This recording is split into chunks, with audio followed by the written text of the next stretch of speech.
There is that simple truth. The shorter your sleep, the shorter your life. Sleep used to be one of the last great remaining scientific mysteries. We were still asking the question, why do we sleep? No one could give me an answer. Every physiological system in the body and every single operation of the mind is wonderfully enhanced by sleep when you get it, and demonstrably impaired when you don't get enough. Insufficient sleep is linked to Alzheimer's disease, to diabetes, to depression, suicidality, anxiety, everything that's killing us in the developed world. Everything about the science is telling us we need to increase it and stop the great sleep neglect. If your surgeon has only slept 6 hours, you have a 170% increased risk of a major surgical error. So there are lives being lost to insufficient sleep. We often hear that old mantra, you can sleep when you're dead. It's mortally unwise advice, because if you adopt that mindset, not only will you be both dead sooner, but the quality of that now shorter life will be significantly worse. Sleep is the single most effective thing you can do to reset your brain and body health. Sleep is a life support system, and it is Mother Nature's best effort yet at immortality.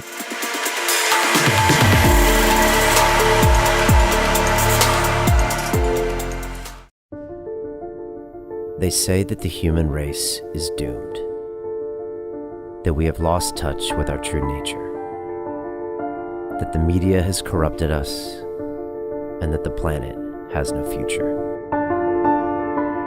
I disagree. I believe that humanity is full of hope, and that our salvation lies within each one of us. My name is Brian Rose, and my job is to listen, the oldest method of learning known to man.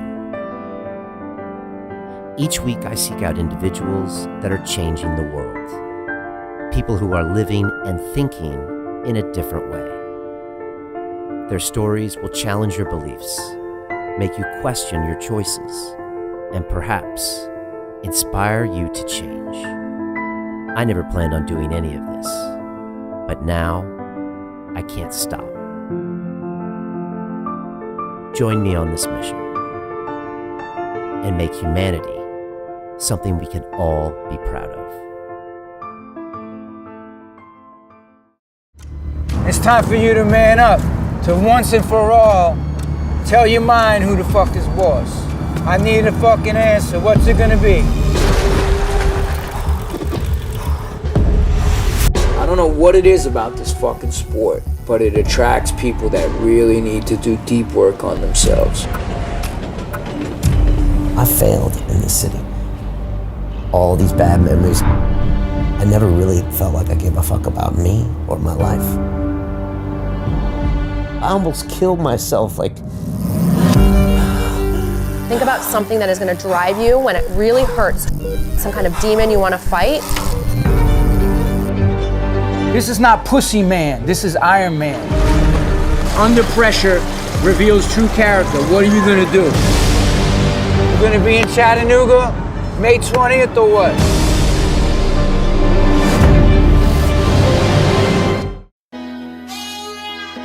We've all heard the expression, I'll sleep when I'm dead.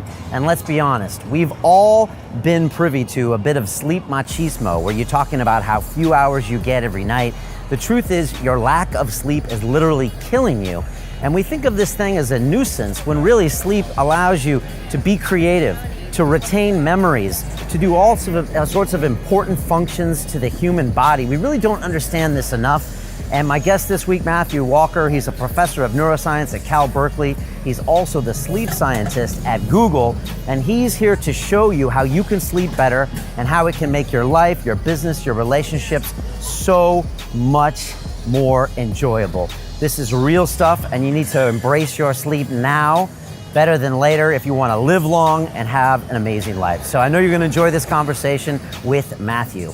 I also know you're going to enjoy what's going on inside London Real Academy. We've got our Broadcast Yourself course coming up, Business Accelerator, and Speak to Inspire if you want to give your own TED Talk or just communicate in a personal or business setting. It's all kicking off along with our free courses. Go to londonreal.tv, and here's a little bit more about it.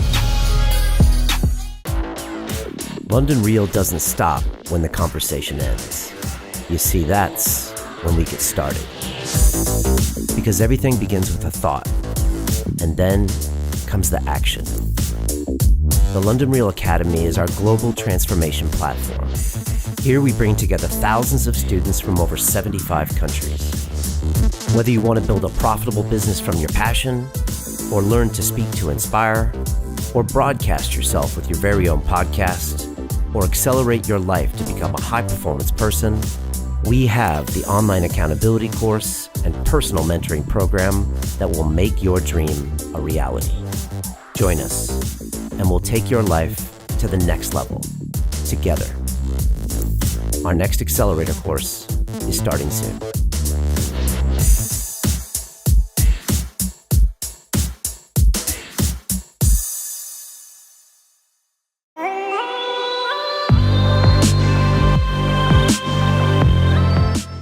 This is London Real. I am Brian Rose. My guest today is Matthew Walker, the award-winning professor of neuroscience and psychology at the University of California, Berkeley, and the sleep scientist at Google.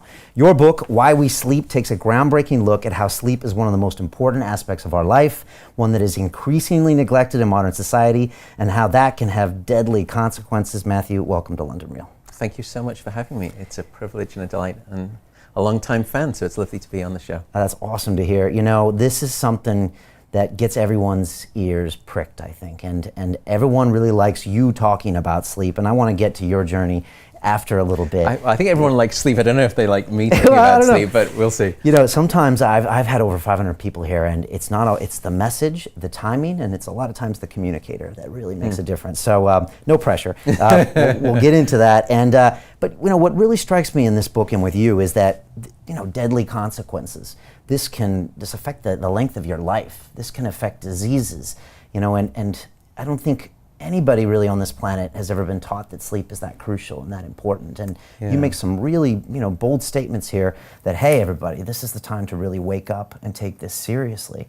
You took 4 years to write this book, right? I did, yeah. And I wanted to take that time because I wanted the book to not just be a quick hit about, you know, the top 10 tips for better sleep, or which we've you know, seen for years, which you've seen lots of times, or, you know, just sleep for the brain. You could write a book on that. For me, this needs to be the comprehensive, I hope, sort of manifesto that would last a significant amount of time. I wanted to write a book that wasn't necessarily successful, but was significant. That was my hope. That was not just timely, but hopefully timeless to a degree. And to do that, I think you really have to put the work in. And so the book charts everything that you could imagine, from sort of the evolution of sleep, sleep anthropology, through to you know, the deleterious impact of sleep on the body, then speaking about sleep in the mind. It speaks about sleep and dreams. And then it goes to sleep in society, what's happening with insufficient sleep in medicine, in education, in business productivity. And it finishes with a vision of 21st century sleep prescription. You know, if this is the problem, this is where we've come, how sleep has evolved, this is what's happening with sleep right now. Where do we go from here? What do we do? Because I don't think anyone likes someone who just speaks problems and then doesn't at least offer a solution path. So the book took 4 years, in part because I'm not just an author, I'm a professor, I have a sleep center and have to teach. So in part it was time, but it was also, I wanted to invest that time to create the richest tapestry of a sleep book that I could possibly wish for, the book that I would want to read. Yeah, I always tell people here, don't bring me problems, bring me solutions. Right. And so I like to hear that. What is an Englishman from Liverpool living in Berkeley, talking about these issues and probably becoming one of the most preeminent speaker on sleep? How did that happen? I think we're all accidental sleep researchers in the field. You know, I don't think when you're sort of 6 or 7 and in school, they say, you know, what would you like to be? You know, I don't think anyone ever sort of raised their hand and said, I'd love to be a sleep researcher. You know, I want to be a doctor, fireman, astronaut. And I started sort of looking at medicine. That was probably sort of the path that I was heading on. But I realized that I was probably more interested in questions than I was answers. And if you're a doctor, you should very much be interested in answers. And I realized I was probably a scientist rather than a doctor. So I went into neuroscience and I started in my PhD looking at brainwave patterns in people with dementia and trying to differentially work out very early on, are you suffering from Alzheimer's or Parkinson's disease or vascular dementia? And I was failing miserably. And I was measuring brainwave activity when people were awake. But then I started to read. I'd go home sort of at weekends with stacks of journals. I had like sort of little igloo of journals in my bedroom that I'd go into. And I started realizing that the different parts of the brain that these different dementias would attack, some of them were attacking sleep centers and others weren't.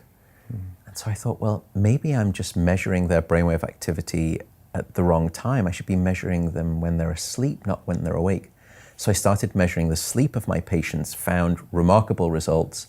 And that's when I started to ask, well, if their sleep is disrupted, I wonder if that's contributing to the dementia. Is it not just a symptom? Is it a cause? And back then, this was 20 years ago, we were still asking the question, why do we sleep? No one could give me an answer. So truly with a lack of hubris and not trying to be arrogant, I thought I would go and study sleep for maybe 2 or 3 years. And I would figure that out, not realizing that some of the most brilliant acerbic minds in science had tried to crack the problem and failed for careers.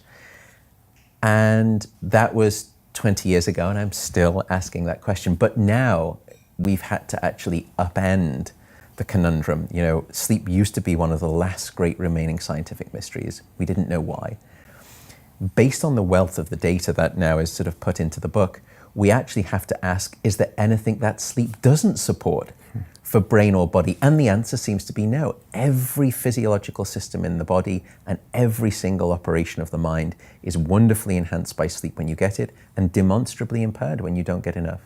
You used to think that there were kind of 3 pillars in the human body: diet, exercise, and sleep, and now you've pretty much said it's all superseded by sleep. It is, yeah. I used to think that sleep was the 3rd pillar of good health alongside diet and exercise, but I don't think that's true. I don't think the data supports my claim, so I had to reject it. I think sleep is actually the foundation on which those 2 other things sit. So for example, if you're dieting, you're trying to watch what you eat, but you're not getting sufficient sleep, 70% of the weight that you will lose will come from lean muscle mass, and you will keep all of the fat. The body actually becomes stingy in giving up its fat when you are underslept.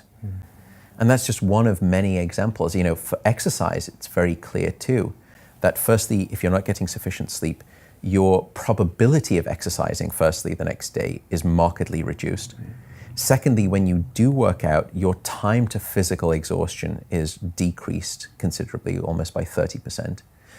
Your speed of sort of completion of running, for example, your peak muscle strength, even your ability to respire, to expire carbon dioxide, inhale oxygen, that's decreased. Lactic acid accumulation builds up quicker. Your ability to perspire, to cool the body, essential for high performance sport, that is impaired too. And finally, your injury risk. This is one of the most recent findings.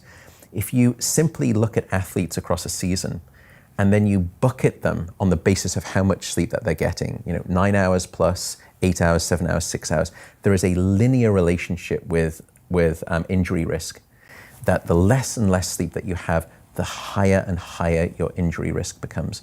So again, if it's just to try and sort of emphasize why I changed my mind, it really is the bedrock from which those 2 other things will then subsequently emerge. And if that foundation is shaky, it's very difficult to think that those 2 other things are effective.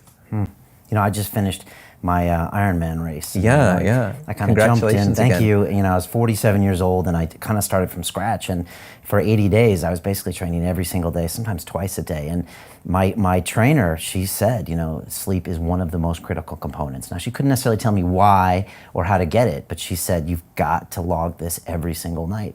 And I'm just listening to the long list of things that I could have been suffering from: injury proponent, or rest, perspiration.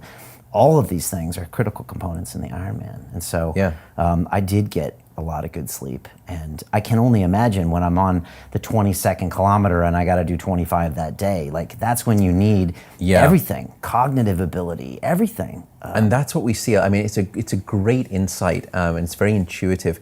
Sometimes to unmask the lack of sleep that you're having, you have to put the system under load. So let's say that, you know, you're sleeping just 5 hours a night, and I measure your sort of physiology and you're just at rest in a chair. And sometimes, I mean, there's lots of things that we can pick up that are already impaired, your immune system, for example. But there are other things, let's say, looking at your cardiac output, where it's a little bit more difficult to tell at rest. But then as soon as we apply you to a challenge, cognitively for the brain or cardiovascular for the heart, instantly you see that's where the lack of sleep reveals itself to you. So it's there sort of as an insurance policy in some ways, but it's when you start to extend yourself, it's that mile 22 as you're describing, that's where you see, you know, the payoff of having a good night of sleep. Right. You know, I've spoken to over 500 people here in the studio, and not a single one of them has ever told me that they get by on a low amount of sleep. You know, they've always told me behind the scenes or on camera that sleep is one of the most important things they do. They get that. Even the ones you would expect to be the bravado and the this and the that, they actually don't, because I think they've learned over time. And, you know, I've been trying to get my sleep routine on point, and I was wondering if you could tell me what you think of my sleep routine. Yeah. And so, you know, in preparing for this show, I've been taking hot showers every night because of what you talked about how that can change your physiology, and maybe we can speak about this. For a long while now, I've kept my room fairly dark. I've turned off the electronic devices. I've got the earplugs in and the mask on. I did a little bit of a sleep divorce, you know, a few years ago with my wife, and maybe you can talk about that, where we currently don't sleep in the other room. And I'll talk to you about her sleep with 2 young boys shortly, and maybe we can comment on that. I do stay on my screens later than I should, so I'm probably, you know, still on a low lit screen, maybe even up to 11:30 at night. I think I've got something on my phone that tells me I need to be going to bed at like 10:40 to get my 8 hours. It's like a new app. You know, I get in there. I've been lately trying to take a hot shower before I go in. I've been using some magnesium cream, and that's kind of what I do. And I try to do the same time every night. And I have good and bad results. You know, I've always struggled with sleep. You know, when I was drinking myself to death in the banking world, that didn't help. Yeah. And so, I mean, alcohol is probably one of the most both misunderstood and most sort of abused sleep aids, and it obviously is not an aid at all. It's actually remarkably detrimental to sleep. but it's yeah, a tricky one because is... it feels like a short-term fix, as it can kind of get you into the sleep state, but it's not a good sleep. That's what people think, you know, you mistake sedation for sleep. Alcohol is a class of drugs that we call the sedatives.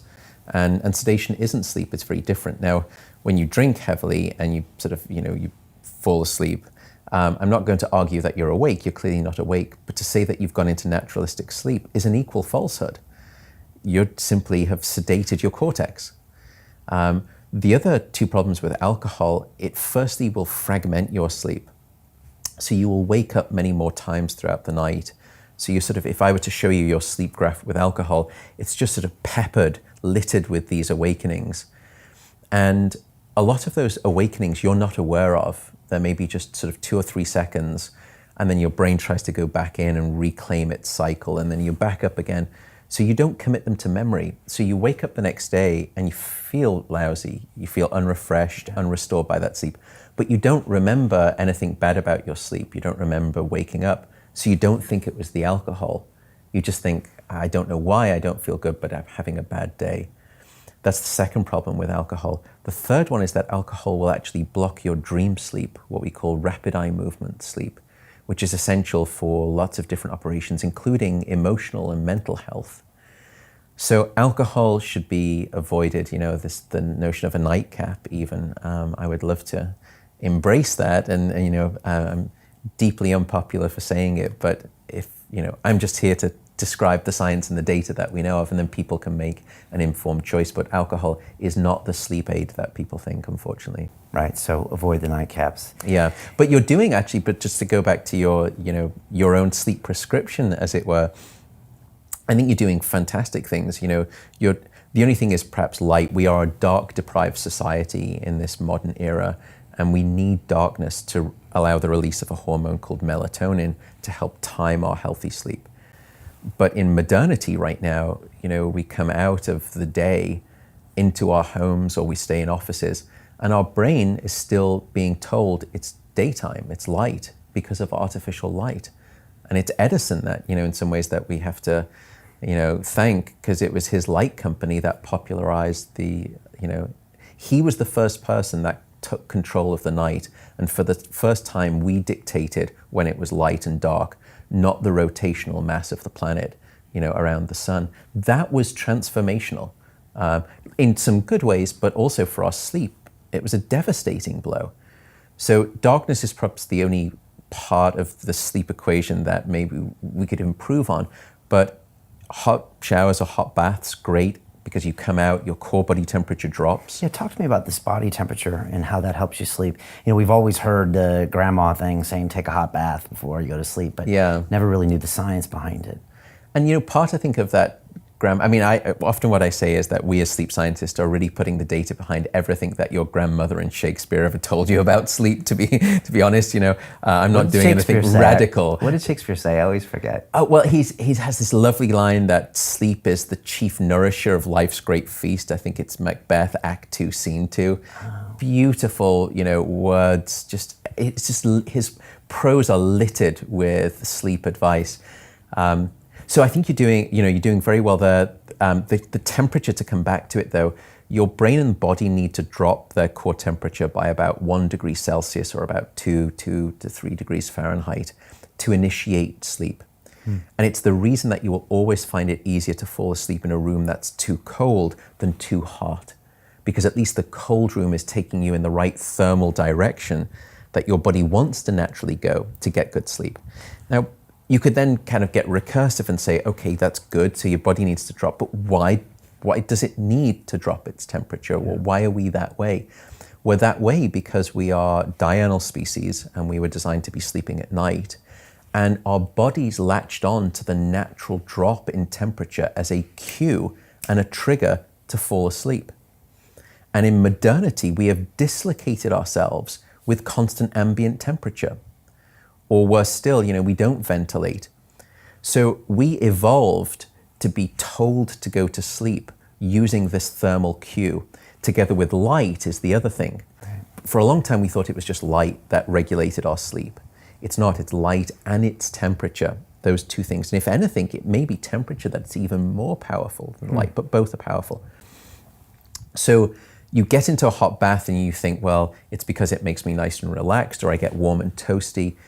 Relaxed, yes, but toasty, it's the opposite. Because I would think that would raise my temperature and I wouldn't go to sleep. Right, exactly. So as long as you don't stay in the bath for too long, or the shower, and the shower is a good one, what happens is that all of the blood will rush to the surface of your skin away from the core of your body, which then takes the heat out from the core, and you get out of the bath and you get this massive dissipation of heat.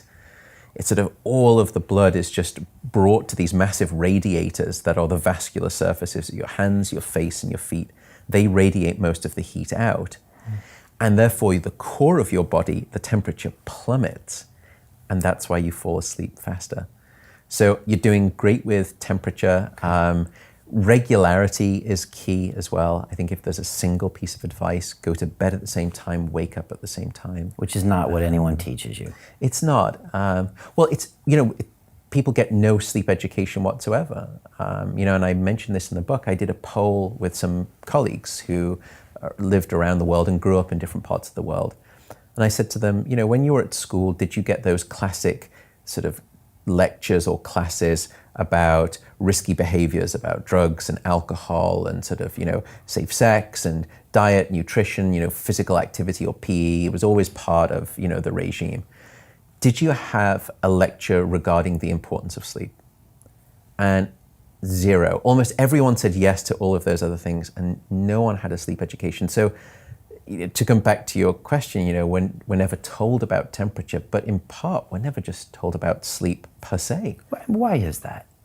what is it? How can we miss that big thing? Like, again, I remember being pulled into the auditorium and going through the sex ed things with the girls and the boys around me going, oh my gosh. And I remember somebody having the talk about drugs, and I remember all this stuff, but why not talk about this? It's not taboo. Is it just something we don't think about because we don't see it? Or, why? You must have thought about this. Yeah, I have. I've thought a lot about it, actually. And I think from what I can tell, it's probably a collection of features that have produced this deficit in a sleep voice in our education.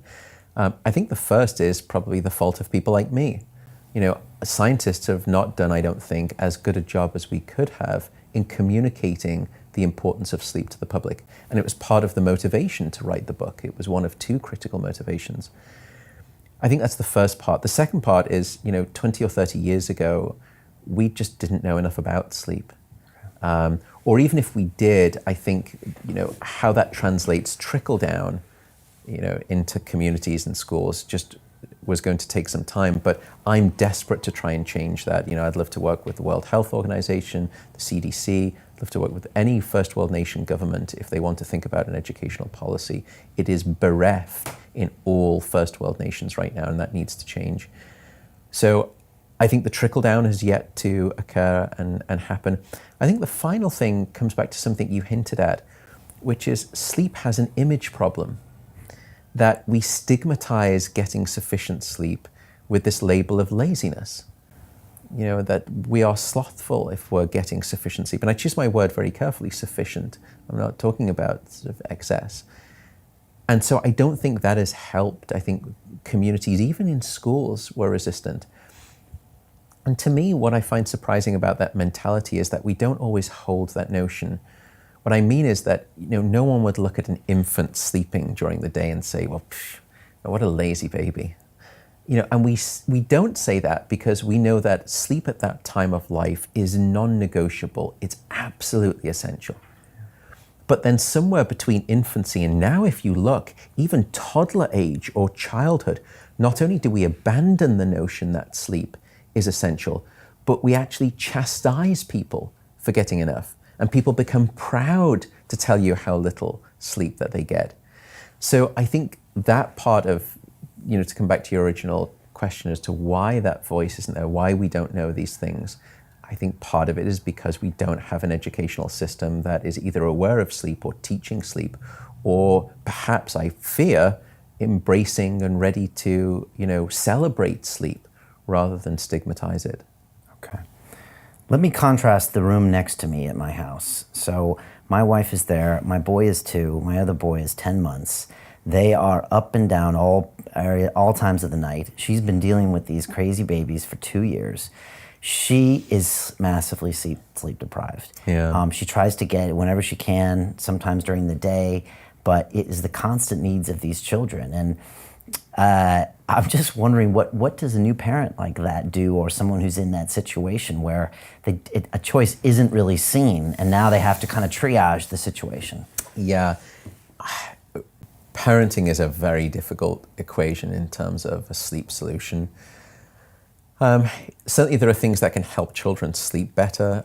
Having a bedroom, if there's one piece of recommendation advice I would give to parents for their children, it would be having a bedroom, a sleep routine. So, bathe your child sort of every night, read a book every night, have a cuddle every night, have a conversation. Whatever it is that you feel works, establish that as a routine and then don't let it go. Keep that routine regular. That's been demonstrated to be hugely helpful. Then for parents, it's tricky. Work-life balance, harmony gets in the way. If you can try to structure it where if there are 2 parents, and not everyone has that, of course, but if there are, trying to think about the split shift workload, either dependent on your work schedules or dependent on your natural, what we call your chronotype. So there are morning people and there are evening people. And this is it's not a choice. People think, I want to be a morning person. It's not your choice, it's your genetics. We know the genes that dictate what's called your chronotype, whether you're a morning sort of, lark or you're an evening owl, you're a night owl. So some parents, if they're the night owls, maybe during infancy, they can take sort of, the first shift because they like to naturally stay awake late into the night anyway. And then the person who's the morning type can come in and pick up the morning shift. If you are of that separated type, some people are both types, same, and then that doesn't work. It's a very difficult equation to solve. And you could also just think back from an evolutionary perspective as to how have we been dealing with this. And what's interesting is that if you look at hunter-gatherer tribes whose way of life hasn't changed for thousands of years, they don't sleep in the way that we do. They don't sleep as a sort of a separate individual entity. They don't tend to co-sleep. They actually group sleep. They sleep as a collective. Family members, aunts and uncles, they all sleep, legs intertwined. And so, sometimes childcare would actually be shared throughout the night amongst a smaller family community. And it's probably the reason that, by the way, we have these things called chronotypes, morning types and evening types. And I put a theory out there in the book as to why. Why aren't we all of the same? Why are we all sort of, separated in this genetic edict of wanting to stay awake late or wanting to be up early? And I think one answer is because as we were sleeping as a collective, we would all be vulnerable for that 8 hours. And that's a desperate vulnerability.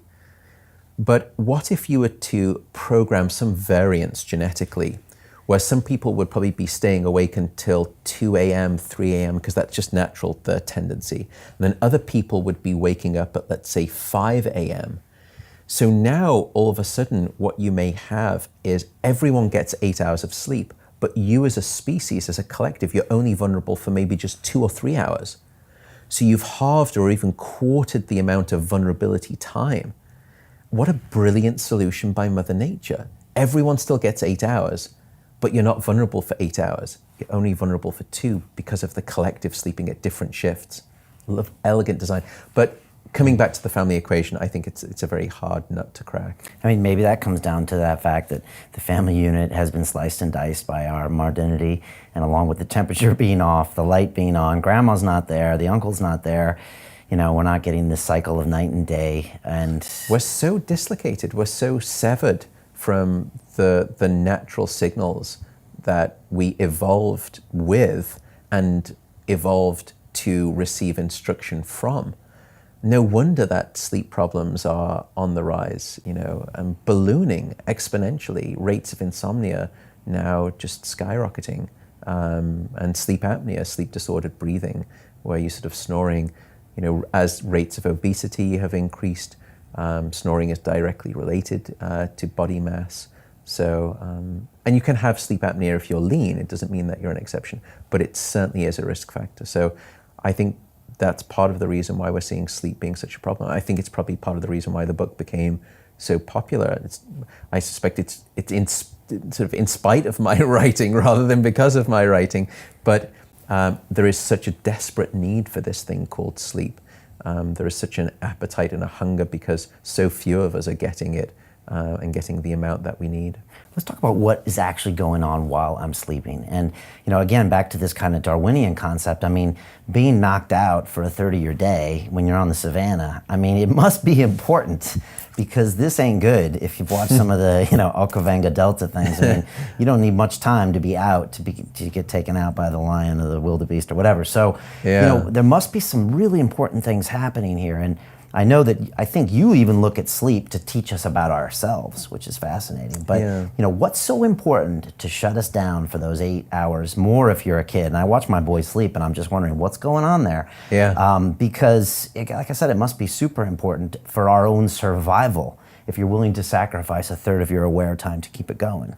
Yeah, it's a great point. If you take a step back and you think about this thing called sleep. So when we're asleep, we're not finding a mate, we're not reproducing, we're not socially interacting, we're not gathering food, and worst of all, we're vulnerable to predation. Now, on any one of those grounds, sleep should have been strongly selected against in the course of evolution. Add them up as a collective, what on earth? If sleep doesn't serve an absolutely vital function, it is the biggest mistake the evolutionary process has ever made. And now we're realizing that Mother Nature did not make a spectacular blunder, that sleep just services every single system within the body. And the changes in the mind and the changes in the brain that happen, that we've been revealing, are stunning. And now you can see what a remarkable investment sleep is, why sleep needed to evolve. Actually, though, I put another theory out there in the book. Maybe sleep did not evolve. Why do we assume that we started off awake and then evolved to sleep? And I put forward an idea, which I think is very probably difficult to prove, but that sleep was the default state from which wakefulness emerged, rather than the other way around, that we actually sort of woke up to sort of wake up and become awake. It's an interesting way to look at it, isn't it? Because that means that you're coming out of this sleep state to maybe go take care of some things, where then you got to get back to where you should be. Correct. Right, and that's why I wanted to present that theory in the book, and why I like it, because I think it turns the tables on how we think about sleep as a necessity. We think about wakefulness as being the thing that's necessary, that we accomplish so much, and sleep is the price that we pay for wakefulness.